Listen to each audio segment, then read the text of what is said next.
When the history of World War II is discussed in popular media or Hollywood blockbusters, the spotlight almost instinctively falls upon the great powers. We see the industrial titan of the United States, the stoic defiance of the Soviet Union, and the colonial resilience of Great Britain. In this grand narrative, Australia is often relegated to a footnote, viewed merely as a loyal junior partner, providing a handful of troops to support the British Empire. However, to view Australia through this lens is not only a historical oversight, it is a profound misunderstanding of how the tide of the global conflict was actually turned. The reality is that Australia was not just a supporter, it was a frontline nation that carried a weight far disproportionate to its small population. From the very moment the first shots were fired in Europe in September 1939, Australia was there. Long before the United States entered the fray following Pearl Harbor, Australian diggers were already bloodied and battle-hardened. They were the shock troops sent to the scorching deserts of North Africa, the rugged mountains of Greece, and the strategic islands of the Mediterranean. But as the war evolved, so did Australia's role. Following the fall of Singapore, Britain's impregnable fortress in the east, the Australian people faced an existential crisis. For the first time in their history, they were not just fighting for the crown, they were fighting for their own survival. Australia became the southern anchor of the entire Allied strategy in the Pacific. It was the unsinkable aircraft carrier and the vital logistical hub from which the liberation of Asia would eventually be launched. This story is not one of a secondary ally following orders. It is the story of a small elite nation that delivered a series of strategic firsts that stunned the world. They were the first to halt the Nazi Blitzkrieg on land at Tobruk, and they were the first to shatter the myth of Japanese invincibility in the mud of Milne Bay. These were not minor skirmishes. They were pivotal hinges upon which the fate of the war swung.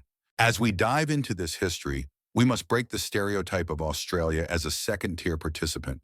Through the lens of courage, innovation, and an indomitable spirit, we will see how this nation of fewer than 7 million people stood at the gates of hell and refused to let the Axis powers pass. This is the saga of a small nation with a massive impact. A nation that didn't just participate in World War II, but helped define its outcome. In April 1941, the world watched in terror as the Nazi war machine seemed unstoppable. General Erwin Rommel, the legendary Desert Fox, had arrived in North Africa with his Afrika Korps, wielding the terrifying tactic of Blitzkrieg, lightning war. This doctrine of rapid tank movements, coordinated with overwhelming air support, had already crushed Poland, France, and the Low Countries in a matter of weeks. Rommel's objective was the strategic port of Tobruk in Libya, the key to the Suez Canal and the oil fields of the Middle East. He expected a quick victory. What he found instead was a wall of Australian grit that would change the course of the Desert War.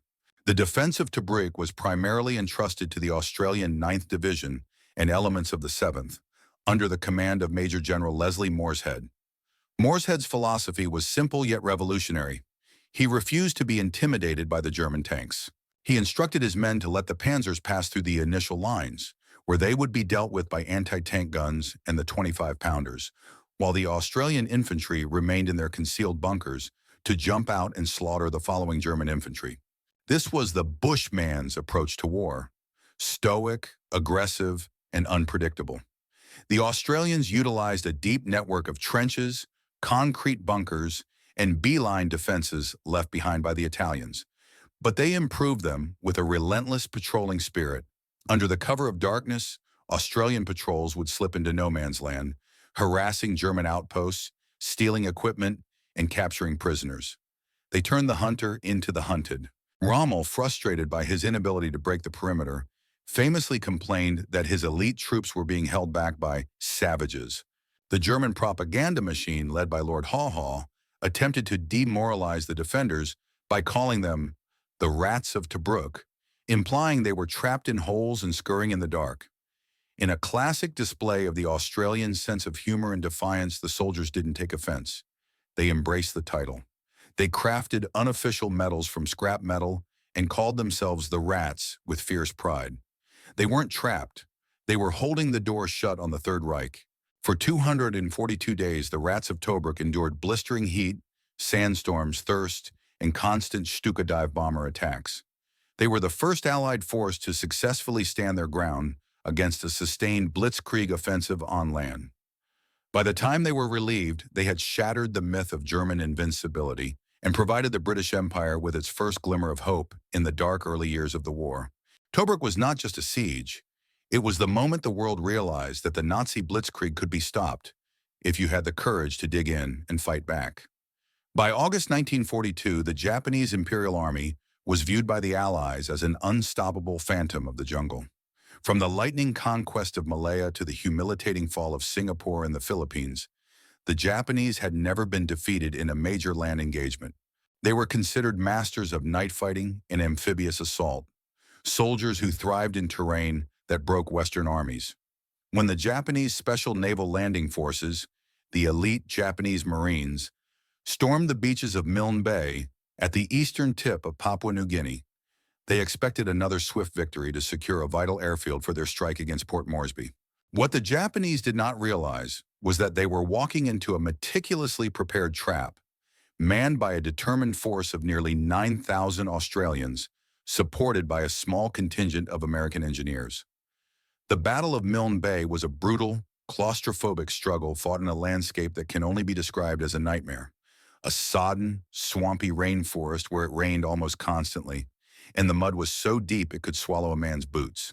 Under the command of Major General Cyril Close, the Australian forces, consisting of both battle-hardened veterans from the Middle East and raw, inexperienced militia units, stood their ground. The Japanese launched their trademark human wave attacks at night, screaming through the darkness and the torrential rain. In previous battles, this psychological warfare had caused Allied lines to shatter, but at Milne Bay, the Australians held. They utilized their QF 25-pounders and Bren guns to mow down the attackers, while RAAF P-40 Kitty Hawks flew sorties at treetop level, strafing Japanese positions with devastating precision despite the appalling weather. The fighting was savage and primitive. In the thick coconut plantations and stinking swamps, the diggers engaged in desperate hand-to-hand combat. For the first time, the Japanese found themselves outmaneuvered in the mud. By early September, the elite Japanese Marines were forced to do something they had never done before: retreat. They evacuated the bay, leaving behind hundreds of dead in the wreckage of their ambition. The victory at Milne Bay was a seismic event in the history of the Pacific War. It was the first time in World War II that a Japanese land invasion had been decisively repelled and forced back into the sea. Field Marshal Sir William Slim, the commander of the British 14th Army, famously noted, "It was Australian soldiers who first broke the spell of the invincibility of the Japanese army." Milne Bay provided the strategic and psychological blueprint for the rest of the war. It proved that the Japanese were not supermen, and that with the right combination of air power, artillery, and sheer infantry grit, the invincible Imperial Army could be beaten.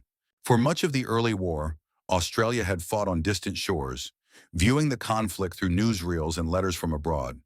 But on the morning of February 19, 1942, the illusion of geographic isolation was shattered forever. The war didn't just arrive, it screamed out of the tropical sky in a terrifying display of aerial might. This was the bombing of Darwin, the largest single attack ever mounted by a foreign power on Australian soil. The strike force was led by Commander Mitsuo Fuchida, the same man who had led the attack on Pearl Harbor just 10 weeks earlier. The Japanese dispatched 4 aircraft carriers and nearly 200 planes in the first wave, aiming to destroy Darwin's port facilities and prevent the Allies from using northern Australia as a base for a counteroffensive. At 9:58 a.m., the residents of the sleepy tropical town looked up to see a dark cloud of bombers and Zeros. They had no radar, no effective air defense, and almost no warning.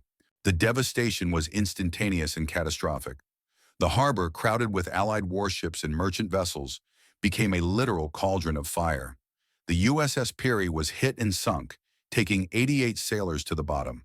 Piercing screams and the roar of anti-aircraft fire filled the air as Japanese Zeros performed strafing runs along the streets and the airfield. By the time a second wave of high-altitude bombers finished their work an hour later, the town was a smoking ruin. The official death toll was recorded at 243, though many historians believe the true number was much higher. For the Australian public, the bombing of Darwin was a profound psychological trauma. It was the Australian Pearl Harbor, a moment of national realization that the continent was no longer a sanctuary. Rumors of an imminent Japanese invasion spread like wildfire, causing the Brisbane Line controversy, a defensive plan that suggested abandoning the North to defend the industrial South. However, the government's reaction was the opposite. The attack galvanized the nation. Darwin was not an isolated incident. It was the first of at least 97 air raids against Northern Australia. These attacks transformed the country from a remote logistical supporter into a frontline fortress. The nation shifted to a total war footing. Civil defense drills became part of daily life, and the vast empty North was rapidly militarized. The tragedy at Darwin ended Australia's Great Phony War and united the people under a single desperate purpose: the defense of the homeland. No longer were the diggers just fighting for the king in London. They were fighting for the survival of their own families and the very soil beneath their feet. If Milne Bay broke the spell of Japanese invincibility, the Kokoda track became the crucible of the Australian soul. Stretching 96 kilometers across some of the most treacherous terrain on Earth, the track was a narrow, winding ribbon of mud that crested the jagged spine of the Owen Stanley Range in Papua New Guinea. It was the only overland route to Port Moresby, the strategic prize that, if captured, would have given the Japanese a direct springboard to invade Northern Australia. The defense of this vital artery initially fell not to elite veterans, but to the chocolate soldiers, the young green soldiers of the Australian militia. Derided by some because they were thought they would melt under the heat of battle, these teenagers and men in their early 20s found themselves thrust into a vertical green hell.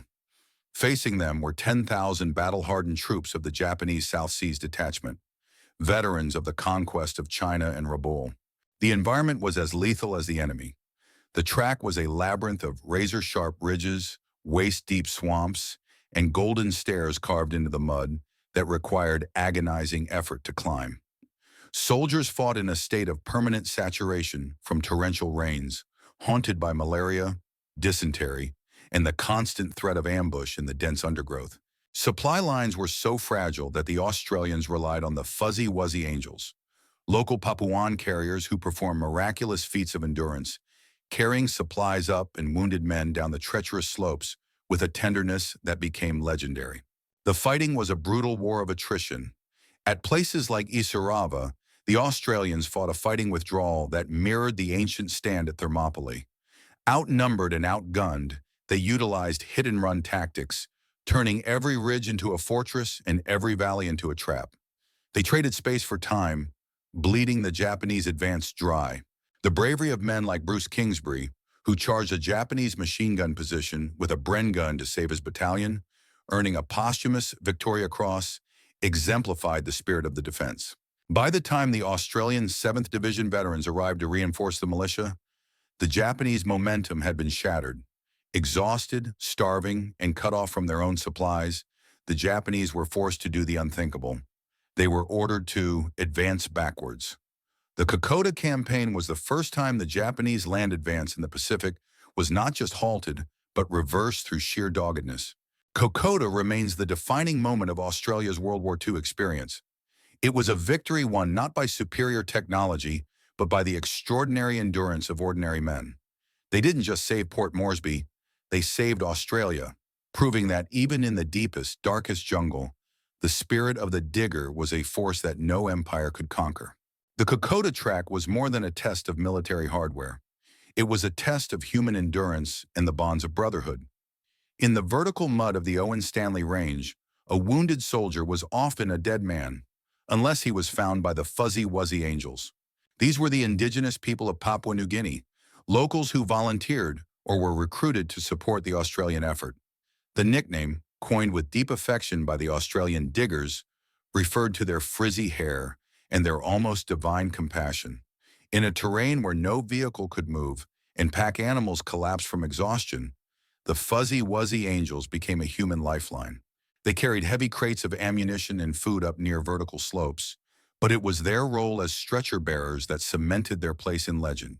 With incredible tenderness, these men carried shattered Australian soldiers across slippery logs and through roaring mountain torrents. They moved with a rhythmic, steady pace to ensure the wounded felt as little pain as possible. At night, they stayed with the injured, building shelters and providing comfort in the freezing rain.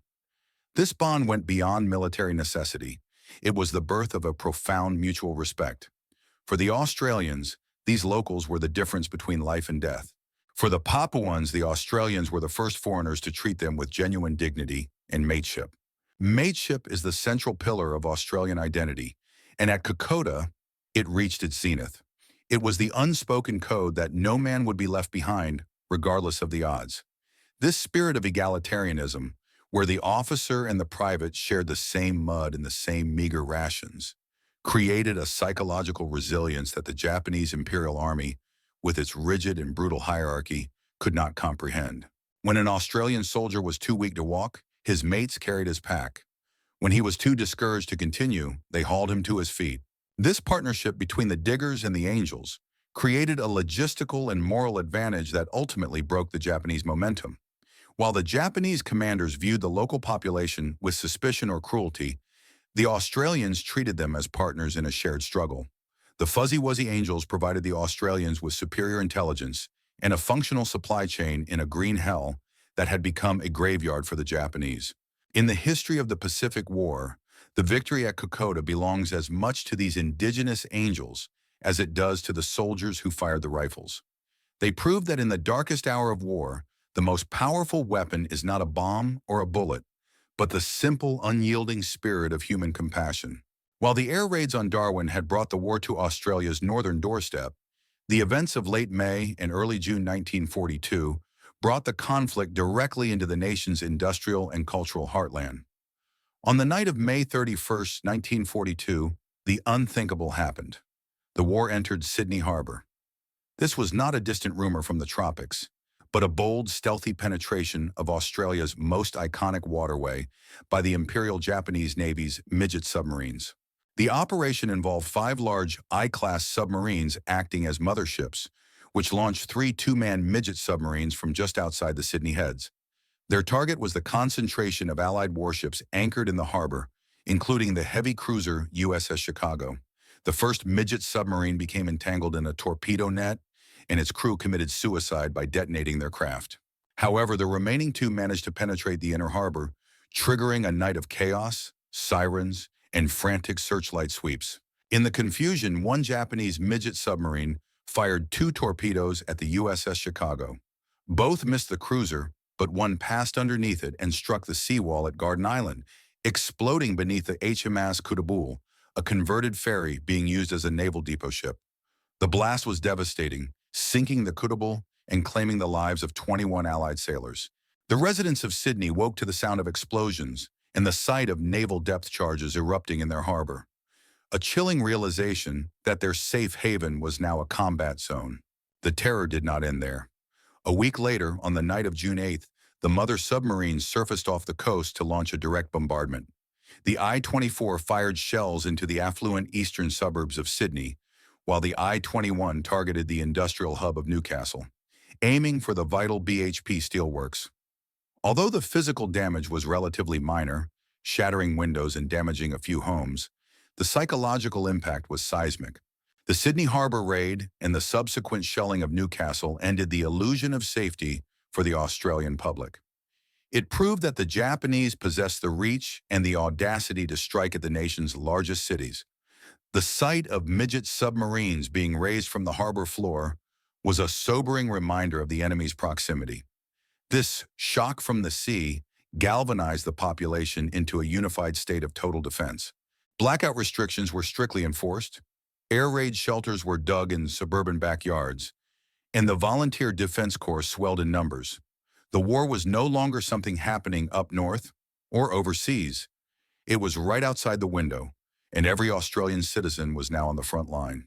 By 1943, the strategic posture of the Pacific War had fundamentally shifted. Australia was no longer just a nation fighting for its life. It had evolved into the primary logistical powerhouse and staging ground for the entire Allied counteroffensive. General Douglas MacArthur, having escaped the Philippines, established his general headquarters, GHQ, in Brisbane, famously declaring, "I shall return." But to make that promise a reality, He needed a massive, secure base of operations. Australia became that base, a continental-sized, unsinkable aircraft carrier that bridged the gap between the industrial might of the United States and the battlefields of Southeast Asia.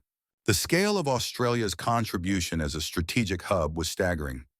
Every major port, from Fremantle in the west to Sydney and Brisbane in the east, was transformed into a bustling Allied terminal. Millions of tons of American equipment, fuel, and ammunition flowed through Australian docks. The vast northern reaches of Queensland and the Northern Territory were carved into hundreds of secret airfields and supply depots, sustaining the island-hopping campaign that would eventually break the back of the Japanese Empire. Without the sophisticated infrastructure, stable government, and geographical proximity of Australia, the Allied liberation of the Pacific would have been delayed by years. However, Australia's role was far from passive. While the Americans provided the industrial muscles, the Australians provided the spearhead. In 1943 and 1944, Australian forces took the lead in the brutal New Guinea campaigns at Lae, Salamaua, and the Finisterre Range. These were not mere sideshows. They were essential operations to secure the sea lanes and neutralize the great Japanese base at Rabaul. The Australian Army, now a veteran force of nearly 500,000 men, became the primary land force in the Southwest Pacific area during the critical mid-years of the war. Crucially, Australia sustained this effort while undergoing an internal industrial revolution. A nation that had previously relied on primary exports began manufacturing its own fighter planes, the CAC Boomerang, tanks, and millions of tons of steel. Australian farmers fed not only their own population, but millions of American servicemen stationed in the region. This total war mobilization meant that 1 in every 4 Australian men was in uniform, while the rest of the population worked around the clock to fuel the Allied war machine. The climax of Australia's independent operations came with the Borneo Campaign in 1945, the largest amphibious assault ever conducted by Australian forces. Even as the world's attention turned toward the atomic bombs and the looming surrender, Australian diggers were still storming beaches at Balikpapan and Labuan, fighting to liberate occupied territories until the very final hours of August 15th. Australia had proved itself to be more than a loyal ally. It was a strategic anchor. From the darkest days of 1942 to the final victory, the continent served as the indispensable foundation upon which the Allied victory in the Pacific was built. The conclusion of World War II on August 15, 1945, did not merely mark the end of a conflict for Australia. It signaled the birth of a new national identity. For 6 years, a nation of fewer than 7 million people had punched far above its weight, delivering a series of military firsts that had fundamentally altered the trajectory of the global struggle. Australia had entered the war as a loyal dominion of the British Empire, but it emerged as a confident, sovereign power that had proven its mettle on the world stage. The legacy of Australia's contribution is not just found in the battle honors of its regiments, but in the profound shift in how the world perceived the digger and the nation he represented. The statistical reality of Australia's effort remains staggering. Over 1 million Australians, men and women, served in the armed forces, a figure representing almost 15% of the entire population. From the rats of Tobruk, who shattered the myth of the Nazi Blitzkrieg, to the militia boys at Kokoda, who halted the invincible Imperial Japanese Army, Australia's contributions consistently exceeded all expectations. They were the first to stop the Axis on land in both the Western and Eastern theaters. These were not just tactical victories. They were psychological turning points that provided the blueprint for Allied success. Beyond the battlefield, the war forced Australia to undergo a rapid coming of age. The realization that Great Britain could no longer guarantee Australia's security led to a strategic pivot toward the United States, culminating in the ANZUS Treaty, a cornerstone of Pacific security that remains to this day. Domestically, the war acted as a catalyst for massive industrialization and social change.